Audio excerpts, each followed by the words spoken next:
सैयद सुहेल और इस बुलेटिन की शुरुआत इस वक्त की बड़ी खबर के साथ। अब से बस कुछ ही देर में सरकार सुप्रीम कोर्ट में ब्लैक मनी पर एडिशनल हलफनामा दायर करेगी। खबर है कि शपथ पत्र में सरकार विदेशों में काला धन रखने वाले उन 3 लोगों के नाम बता सकती है जिनके खिलाफ मामला चल रहा है।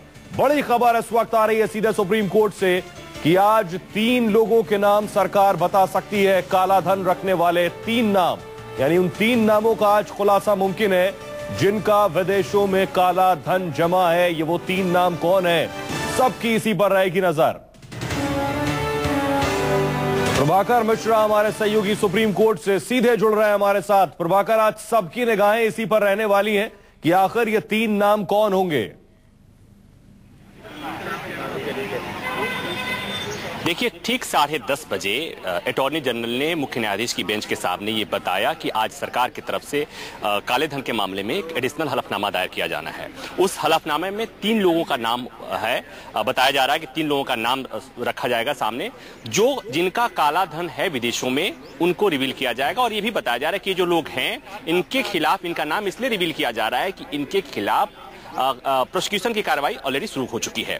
क्योंकि जिस तरह से 17 अक्टूबर को सरकार की तरफ से एक अर्जी लगाई गई थी और उसमें यह कहा गया था कि सुप्रीम कोर्ट अपने उस आदेश को मॉडिफाई करे जो 2011 का आदेश था, और जिसमें सुप्रीम कोर्ट ने कहा था कि सरकार के पास काला धन रखने वाले जितने अकाउंट होल्डर्स हैं, जितनी उनके पास सूचना है, उस सूचना को सार्वजनिक किया जाए। सरकार ने एप्लीकेशन लगाया और यह कहा कि सरकार की कुछ बाध्यताएं हैं, इंटरनेशनल ट्रीटी है, वो ऐसा नहीं कर सकती। अब उसके बाद से जिस तरह से याचिकाकर्ता राम जेठमलानी ने एक हंगामा किया, विरोध किया, जिसके बाद से मीडिया में खबरें आई, जिस तरह से राजनीतिक पार्टियों ने हमला बोला, उसके बाद सरकार की तरफ से वित्त मंत्री आए और उन्होंने कहा कि सरकार का इरादा ये नहीं है कि सारे काला धन रखने वाले अकाउंट होल्डर्स का नाम रिवील नहीं करे।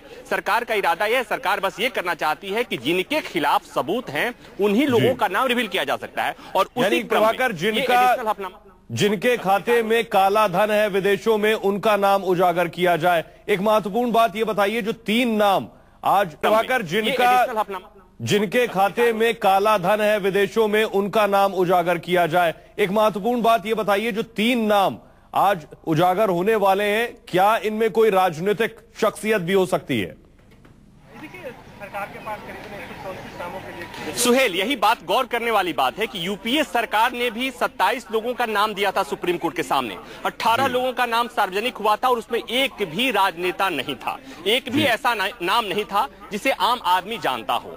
ये 3 नाम जो आ रहे हैं उसके बारे में भी जो जहां तक खबरें हैं, सोर्सेज के हिसाब से जो खबरें हैं, वो तीनों नाम ऐसे हैं जो व्यवसायियों के नाम है। इसमें एक भी राजनेता नहीं है। देश की जनता की चिंता, देश की जनता के दिमाग में जो चीजें बैठी हुई है, ये बैठी हुई है कि काला धन, भ्रष्टाचार का वो पैसा है जो देश के राजनेता, देश के पूर्व मंत्री विदेशों में जमा किए हुए हैं। तो ऐसे अगर 3 किसी पूंजीपति, 3 व्यवसायियों के नाम आते हैं या ऐसे लोगों के नाम आते हैं जिनका आम जीवन से, जिनका जो कोई राजनेता नहीं है, तो ऐसे में लोगों के मन में एक सवाल फिर वही उठेगा कि सरकार की नियति नहीं है या सरकार नहीं चाहती है कि चाहे वो बीजेपी से जुड़ा हुआ आदमी हो, एनडीए से जुड़ा हुआ आदमी हो या कांग्रेस का कोई नेता हो, जिसका पैसा काले धन के रूप में विदेशों में जमा हो और उसे सरकार उसका नाम रिवील करने को लेकर गंभीर नहीं दिख रही है। तो इस जो प्रयास है सरकार का, प्रभाकर, यानी एक बात साफ है कि जो 3 नाम रखे गए हैं, रखे जाने हैं, इन 3 नामों में कोई भी राजनेता नहीं होगा। लेकिन सरकार के सामने प्रभाकर एक चुनौती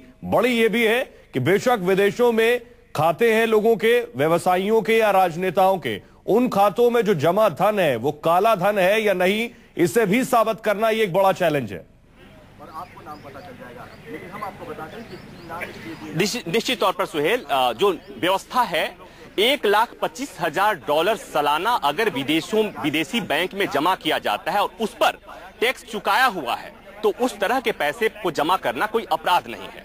तो सरकार ये इंश्योर करना चाहती है कि जिन लोगों के नाम बताए गए हैं, पहले ये पता चले कि जो पैसे वहां पर जमा किए गए हैं वो काला धन है, टैक्स चोरी किए हुए पैसा है, और इसके लिए सरकार बहुत फूक फूक के कदम रखेगी। लेकिन यहां जो 3 नाम सरकार रखने जा रही है उसमें कोई राजनेता नहीं है, तो मनसा पे सवाल तो खड़ा होता है कि पहले सरकार ऐसे लोगों का भी 1-2 लोगों का नाम उजागर करे जिस पर जो आम जनता के मन में जो एक परसेप्शन बना हुआ है कि काले धन को चुराने वाले। प्रभाकर, इस वक्त बड़ी खबर